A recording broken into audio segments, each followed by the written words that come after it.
Hey babe, it's me again. I can't stop thinking about our little rendezvous last night. Hearing your voice is the only thing getting me through this dry corporate meeting. The voicemail abruptly cut off, but those sugary words lingered, disorienting me. That salacious message wasn't meant for me. Marla Hendricks, devoted wife and loving mother. It was a relentless slap across my face. The harsh reality of suspicion instantly replacing the tranquil Sunday morning I'd envisioned. My husband Derek's phone must have pocket-dialed me during whatever sordid affair he was indulging. I felt dizzy, nauseous, my heart pounding out of my chest as I replayed the voicemail. Each repeat stung deeper, like someone was ruthlessly twisting a knife into my back. Glancing across the living room, I watched Derek plating up the French toast he'd made us. His usual weekend routine. He looked so normal. Like he wasn't hiding a catastrophic secret that could detonate our 13-year marriage into rubble. "Everything okay, honey?" Derek tilted his head, feigning concern at my blank stare. "That voicemail didn't sound like it was for you." I clenched the phone, using every fiber of my being to mask the anger and heartbreak churning inside me. No, it wasn't," I lied, placing the phone upright on the coffee table. "Wrong number, I guess?"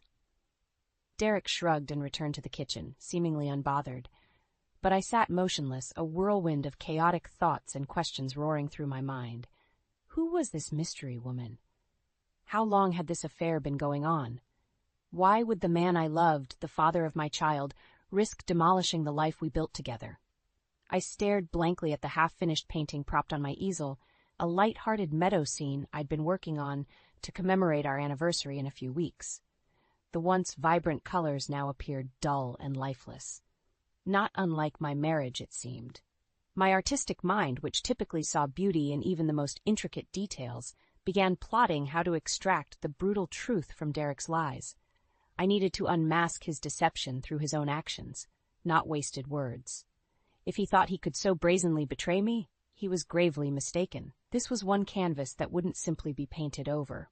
As Derek called me to the kitchen, I rose robotically, putting on my best performance. I approached the breakfast table where my husband and 12-year-old son Alex awaited, two people I loved immensely, yet now questioned if I truly knew it all. "Mom, are you all right?" Alex asked, picking up on my despondent demeanor. "You look like you've seen a ghost." Forcing a half-hearted smile, I avoided Derek's oblivious gaze. "I'm fine, sweetie," I assured Alex, masking the storm of anguish and determination swirling inside me. Just an artistic trance. I would uncover every brushstroke of Derek's deceit and make him atone for his lies. Of that I was certain. But for now, I had a role to play, biding my time until I could craft the perfect way to illustrate the ultimate cost of his betrayal. The game was on, and I didn't intend to lose on this, my most substantive canvas yet. Over the next few weeks, I scoured our lives for evidence of Derek's infidelity, masking my devastation behind a facade of blessed ignorance. The voicemail was just the tip of the treacherous iceberg. I intended to melt away every last shard of his deceit. My first clue came when reviewing our credit card statements. Numerous charges from upscale restaurants and hotels we'd never visited as a couple. Couples massages, rose petal turn-down services, sultry lingerie from racy boutiques, confirming my worst fears that this affair was more than a tawdry fling. When I showed the statements to Derek, he launched into a regurgitated spiel about increasing work travels and client entertainment obligations. His excuses reeked of well-practiced lies. I responded with faux understanding while making a mental catalog of every blatant fabrication. Thankfully, my reliable conduit Jana proved eager to assist my investigation, an extremely gifted researcher and techie extraordinaire who could unearth fossils on the World Wide Web. "I'm so sorry you're going through this hell, Han," she said after I confided the truth over wine one night. "But we'll smoke out that snake's trail if it's the last thing we do." Jana helped me scour Derek's email and social media footprints, uncovering dozens of incriminating nuggets like calendar appointment labels including EL, working late, and nooner at the W. Combined with images of intimate dinners, clandestine vacations, and credits for copious ride shares at all hours. "This is rock-solid evidence, Marla," Jana declared, pulling up a particularly salacious picture of Derek embracing a tall, slim blonde at some romantic villa. and by the looks of her, I can see why that douche might stray. I shuddered at the churning combination of fury and heartbreak upon seeing the incriminating photo. How could the man who vowed eternal faithfulness be so cold, so brazen with his lies? This once anonymous mistress now had a face, one I loathed more with every new discovery. "I'll kill that puny bitch," I snarled, startling even myself with the malicious bite of my words. Derek's betrayal had awoken a new, protective rage inside me, one I wasn't sure I could contain. Jana placed a reassuring hand on my shoulder. "Don't give that idiot the satisfaction of losing yourself, Marla. You're better than him, better than all of this. Just promise me one thing." "What's that?" I asked, fighting back the angry tears. "That when you shred that cheating jerk to pieces during your big finale, you'll let me watch." A wry smile crept across my face, appreciating the pitch-black humor of her request. Jana was probably the only person who truly understood the gaping abyss of anguish I was consumed by right now. But like an inspiring muse, she helped redirect my sadness into sharpened determination to make Derek rue the day he ever thought to disrespect me. With the evidence mounted, I began carefully assembling the elements of my masterpiece reveal, the crescendo where Derek's web of lies would detonate in front of his very eyes, leaving him to wallow in the rubble. The charcoal was loaded into my creative cannon. Now it was simply a matter of when, and precisely how, I would light the fuse to permanently incinerate the life he so arrogantly set fire to. With the revelations from Jana, the identities of Derek's mistress became clear. Elise Larson, a 28-year-old junior analyst at his firm. Her social media profiles painted a vain, materialistic portrait filled with glamorous vacation shots and boastful posturing about her corporate status. I could deduce why Derek found her appealing from a visual perspective, but it disgusted me that he'd forsake our family for this vapid, arrogant harlot. Per Jana's advice, I created an anonymous fake account to innocuously monitor Elise's digital footprint. At first, her posts provided little actionable insight beyond tireless humble brags and envy-stoking humble brags, but after a few weeks of silent monitoring, I stumbled upon the smoking gun. It was an ambiguous selfie of Derek nuzzling Elise's neck at a dimly lit bar, accompanied by the tacky caption "Business Travels." While obscured, his face was unmistakable in the image. I'd know those rugged features and expensive suit anywhere. The comments that followed were a barrage of eye-roll emojis and inside jokes, comically unaware of the cataclysmic fallout this debacle was about to unleash. My blood boiled as I processed this grotesque image of their cavorting. But I took solace in knowing this would be the first brushstroke of the epic tableau where I'd publicly unmask Derek's wanton infidelity. I calmly screenshotted the evidence and began mapping out the next phase. Emboldened, I decided to engage with Elise's posts, probing to unearth more details about their affair, using my cloak of anonymity. After a few benign comments, she took the bait and opened up to me, unaware I was the wife she'd so wantonly disrespected. "Derek and I have been having the most electric, passionate affair," she bragged to what she assumed was a random sympathetic user. "He's utterly smitten, but fears leaving his domesticated suburban situation. Matt, I'm doing everything to prove I can be the sophisticated partner he deserves." I had to cover my mouth to muffle the guttural grunts of disgust as I read her conceited drivel. How dare this home-wrecking bimbo attempt to rationalize decimating my family? I yearned to lash out with gale force fury, but cooler heads prevailed. I needed to remain strategic, continue laying the foundations for my impending masterpiece. Over the following weeks, I endured acidic details about the extent of their affair, the salacious texts, the romantic retreats, the unprotected romps that could have easily conceived a cursed love child. With each revolting revelation, my ambition for an iconic confrontation only intensified. When Elise finally shared that she and Derek were planning a secret Miami getaway under the ruse of a corporate summit, I knew my moment had arrived. This would be the arena where I'd publicly flay Derek's deceit into oblivion. "You're going to deeply regret the day you ever sought to undermine my family," I replied from the fake account, no longer masking my seething rage. "The treachery you've enabled is utterly unforgivable.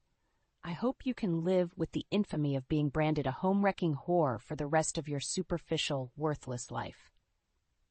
Elise had the audacity to respond with laughing emojis, believing this was all an amorous prank by Derek. Little did she know the masterful production I had in store for her romantic rendezvous in South Florida. With the evidence mounted and endgame set, the only remaining question was how to most impactfully confront Derek's betrayal. A climactic, dramatic showdown was essential to driving home the full magnitude of his treachery. But I also needed to catch him completely off guard to authentically unmask his depraved lies. The answer came when pondering how to maximize the emotional impact using my unique artistic perspective. Throughout our marriage, Derek had always appreciated and encouraged my creative passion projects around our home. He'd grown particularly fond of the large, abstract, freeform paintings I would craft for special occasions using a blend of paints, fabrics, and mixed media. It was the perfect medium to disguise my fury, while also baiting his arrogant assumption that I remained blissfully unaware of his philandering. For our upcoming anniversary, under the pretense of a thoughtful gift, I would create my most substantive work yet, a full sensory experience that would forever obliterate the comfortable existence he took for granted. In the weeks leading up to the fateful Miami situation, I toiled in secret, weaving the various elements of the grand reveal into what would appear to be another intricate, abstract art piece. Key pieces of evidence like printed emails, flight itineraries, and certain unmentionable effigies were meticulously embedded into the canvas using cutouts and layers of resin. "This one's going to be your masterpiece, babe," Derek commented during one of his obligatory studio check-ins, blissfully ignorant of the true intent behind the chaotic splays of colors. "Maybe your most evocative work yet. You have no idea," I muttered under my breath, focused on perfectly aligning a particular incriminating image to maximize its jaw-dropping impact. I even solicited Alex's help, using the pretext of an edgy modernist school project to explain my constant stream of frantic art supply purchases and late-night studio sessions. The poor kid had no clue of the nuclear truth bomb I was preparing to detonate directly onto his cheating father's skull. "This project is really striking, Mom," Alex commented one night, studying the nearly complete piece with a perplexed gaze. "I've never seen you work with such serious intensity before. What exactly is it supposed to convey?" I simply ruffled his hair and smiled. "You'll see soon enough, kiddo. They say art should provoke vivid emotional reactions, right? This one will be sure to trigger that response and much, much more." With mere days until the anniversary demolition deadline, everything was falling into harmonious place. My carefully constructed operatic betrayal would be fascinating to behold under the right spotlight, ironic given Derek's own duplicitous passions I intended to illuminate. The only remaining detail was deciding the precise moment and setting for the dramatic debut unveiling. The possibilities ranged from grandly interrupting his return flight with Elise to surprising them in flagrante at their swanky Miami love suite. Images of the flabbergasted looks frozen on their smug faces as the curtain dropped brought me endless delight. Whatever the final staging, I was determined to etch their expressions of shock and horror directly into the canvas itself, a permanent memento of the shrapnel-laden carnage their deception unleashed. Once ignited, the chain reaction would be glorious, cleansing, and unstoppable. More importantly, it would ensure that neither Derek nor his indiscreet mistress would ever again delude themselves that true artistry could be tamed nor its fury contained.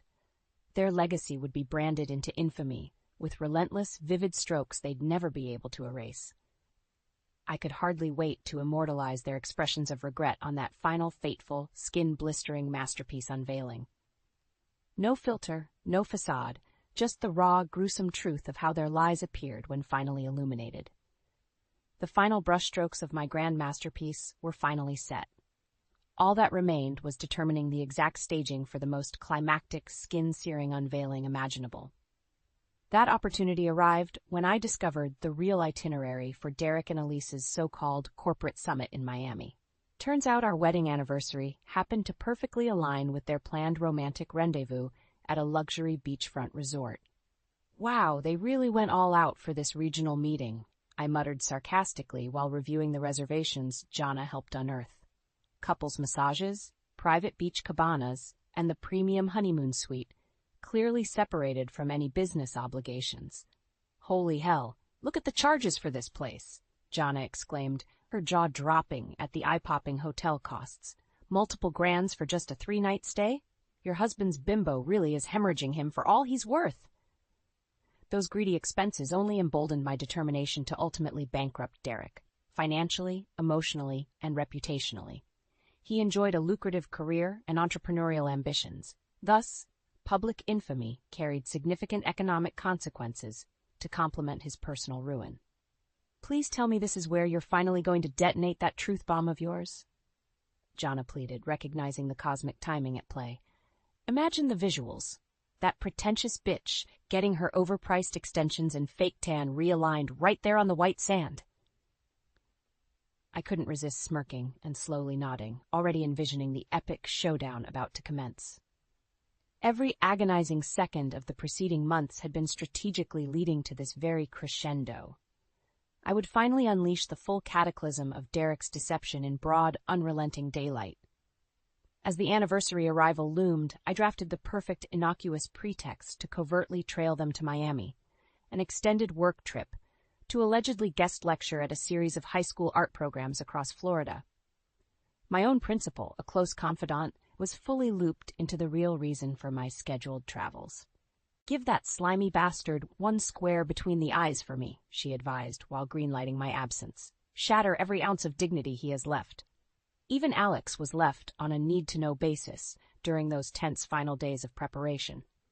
I could sense his confusion at the frenzy of my activities and urgency in ensuring all arrangements were perfectly aligned. But the poor kid had already endured enough trauma. Best to preserve his innocence until the curtain finally dropped. "Don't worry, sweetie, it's just a unique artistic opportunity that came together," I assured him with a comforting hug before departing. "One that'll ensure we're financially set for life going forward." With that, I was South Beach bound, carrying the catalyst to derail Derek's demented infidelity bender. The drive down was a spiral of nervous adrenaline, painter's intuition and scorching retribution rapidly intermingling.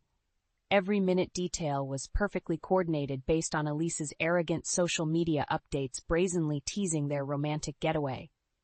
Their couples massage was scheduled for 2 p.m. at the VIP beachfront cabana, a picture-perfect setting to publicly dismantle their facade just as the warm, radiant sun reached its maximum afternoon intensity. As I pulled into the luxury resort, Ninga meticulously touching up her artwork tucked in the trunk, I could already envision their stunned, contorting facial expressions. Frozen in abject horror at having their tawdry lies uncloaked with such grandeur, forever immortalized on my newest installation. This would create a litany of new adjectives beyond the comprehension of basic words like disgraced, scandalized, or shamed, for what they were about to endure extended eons beyond any ordinary vilification.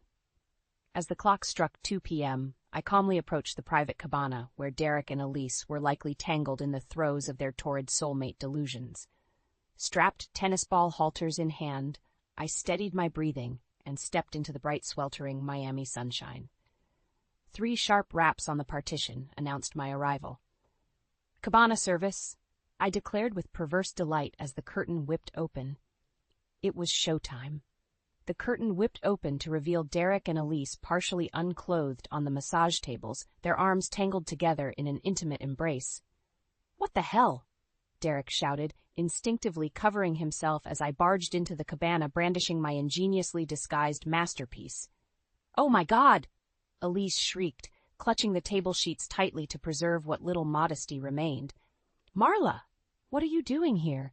Derek's eyes bulged in disbelief as he frantically scanned for any means of escape. "Well, isn't this quite the cozy corporate summit?" I replied with seething sarcasm, circling them like a prowling predator. "You two have certainly redefined the meaning of business travel expenses." Derek opened his mouth to respond, but I immediately silenced him by producing the artistic canvas effigy I'd spent months perfecting. A towering mixed-media piece featuring countless embedded artifacts of their sordid affair. Emails, receipts, travel itineraries, and dozens of incriminating photos all coalesced into a dramatic in-their-face collage of indisputable betrayal. At the centerpiece was a graphic recreation of their most infamous tryst, assembled from various intimate materials reflecting the revolting act itself. How did you? Derek's jaw dropped, utterly stunned at the sheer boldness of my presentation. What's the matter, Derek? Mistress got your tongue? I taunted mercilessly. Or did you just finally run out of trite rehearsed lies to keep peddling your family?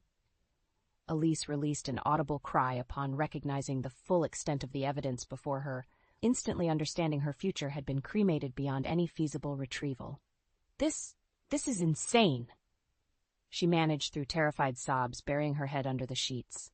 We never intended to hurt anyone. Derek promised he'd leave you. I released a blaring cackle that startled even the nearby beachgoers. Do you genuinely think your adolescent lamentations hold any meaning here, you conniving whore? You willingly upended my family, my marriage, on a brilliantly decorated platter, no less. Spinning back towards Derek, I unleashed my full, unrestrained fury. Did you actually convince yourself you could so brazenly cuckold me without repercussion? That I wouldn't mercilessly retaliate and annihilate every ounce of solace your meaningless indulgences provided? Derek remained frozen in fear, unable to conjure even the most meager defense. He simply shook his head, the gravity of his transgressions fully rendering him mute. Well, allow me to disabuse you of those farcical delusions, you contemptible coward, I continued, motioning for the cabana staff to open the privacy panels, providing a crystal-clear view of my staged installation for the entire crowded beach to witness. You brazen indiscretions have permanently besmirched any morsel of dignity you may have once commanded. Henceforth, you shall be publicly outcast, condemned to an oblivion of infamy I've painstakingly designed exclusively for your eternal humiliation. Chaos immediately erupted around the cabana as resort guests registered the graphic, lurid evidence of adultery taking place mere feet away. Camera flashes, shouting voices, and the scandalized murmurs of gobsmacked onlookers coalesced into a deafening din of shocked furor. A slow, bewildered grin creased across my face watching commotion unfold.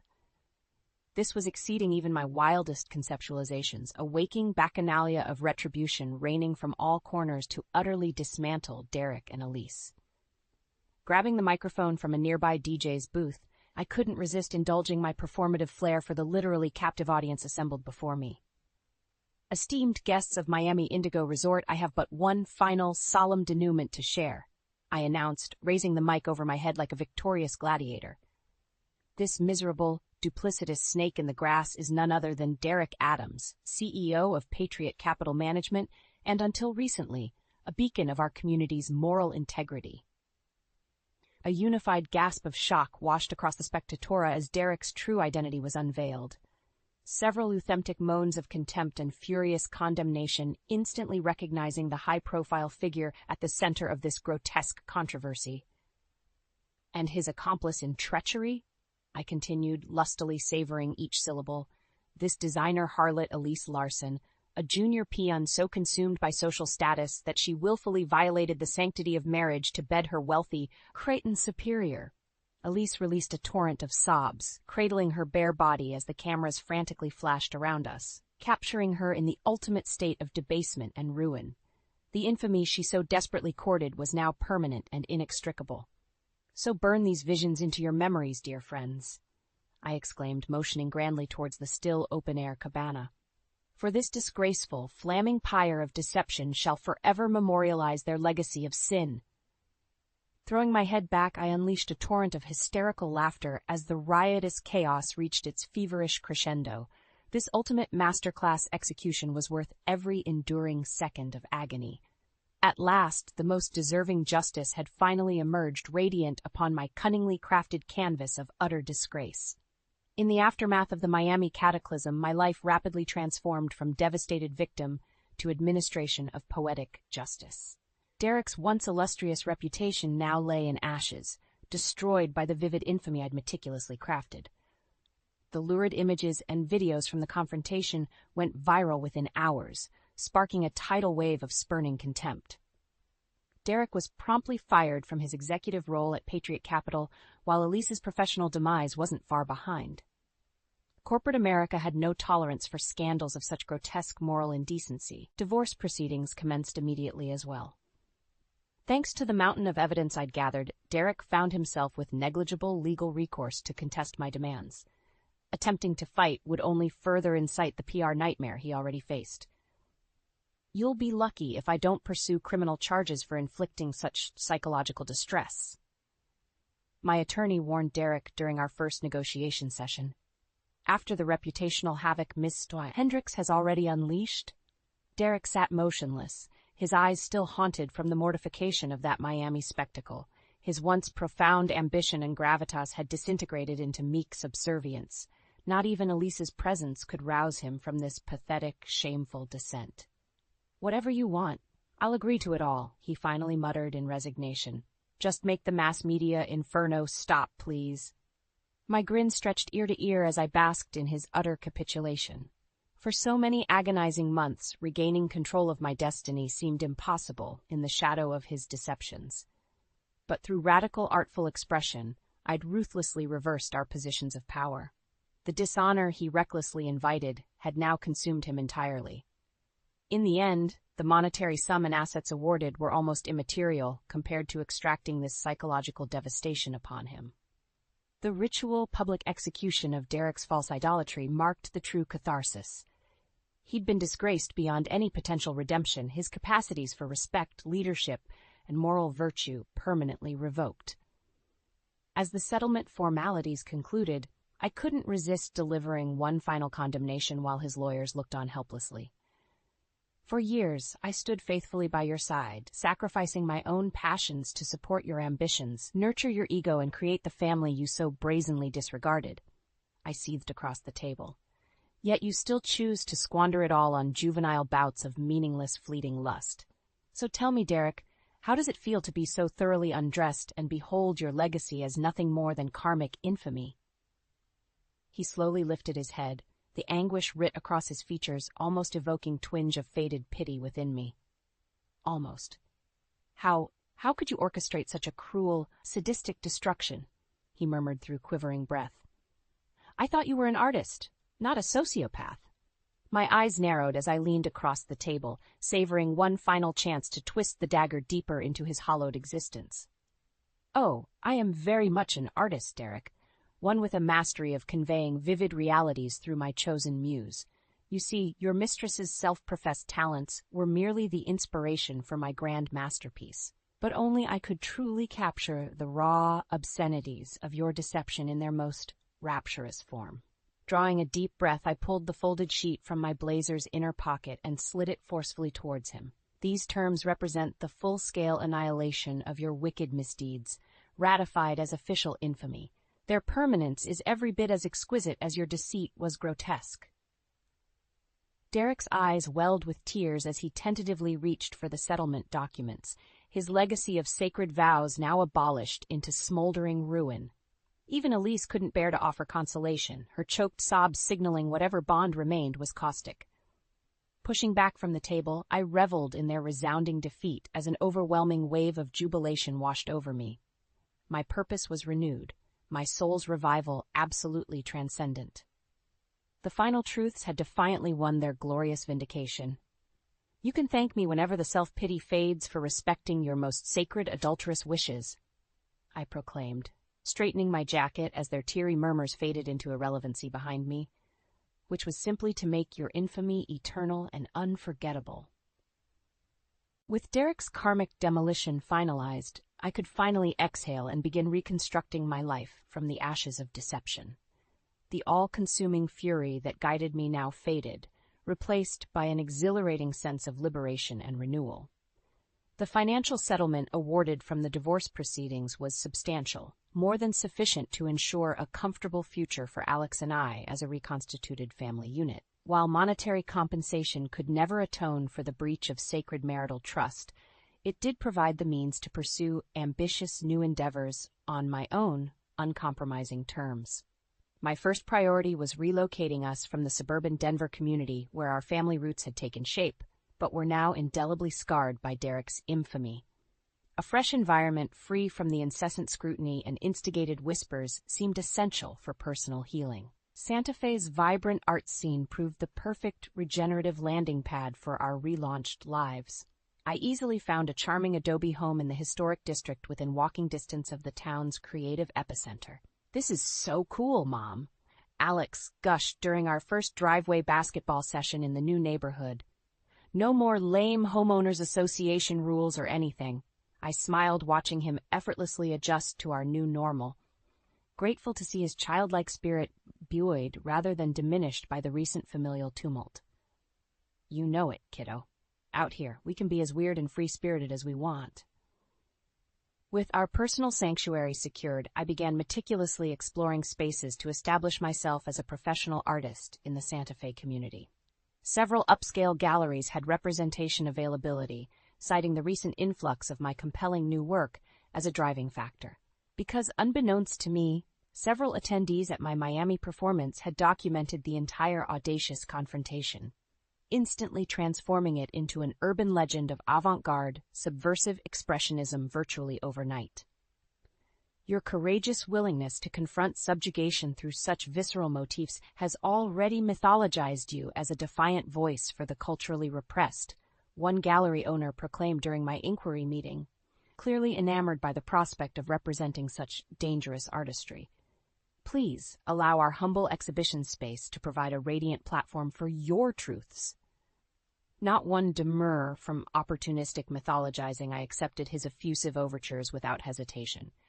My subversive opus was quickly slated to headline the next month's marquee exhibition, a resounding second act to the public firestorm ignited in Miami. Financial compensation from the divorce paled in comparison to manifesting a professional community that deified my raw talent for candid expression above all else. Santa Fe's eccentric arts pando me with resounding zeal, a living rebuttal to Derek's baseless insecurities about my personal worth. Even more cathartic was witnessing my son's spirit flourish under the milieu of inspiring individualism. No longer burdened by the disgraced specter of patriarchal aspiration, I could nurture Alex's uninhibited creative passions to maximum potential. "Look, Mom, I got a standing ovation after the first act of the school play," he exclaimed following one proud afternoon performance. "Ah, that's wonderful, sweetie." I swooned, pulling him into an enormous hug. "I don't think I've ever seen you glow brighter on that stage." Alex rolled his eyes in playful embarrassment. "Well, it's pretty easy to go big when your character's not suffocated by societal norms or toxic expectations."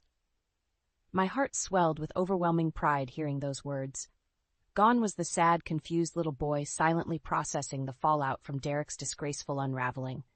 In his place stood a supremely self-assured young man embracing the cathartic freedom of genuine self-expression. As I committed Alex's radiant countenance to heart-wrenching memory, I realized the ultimate karma Derek's deception had wrought.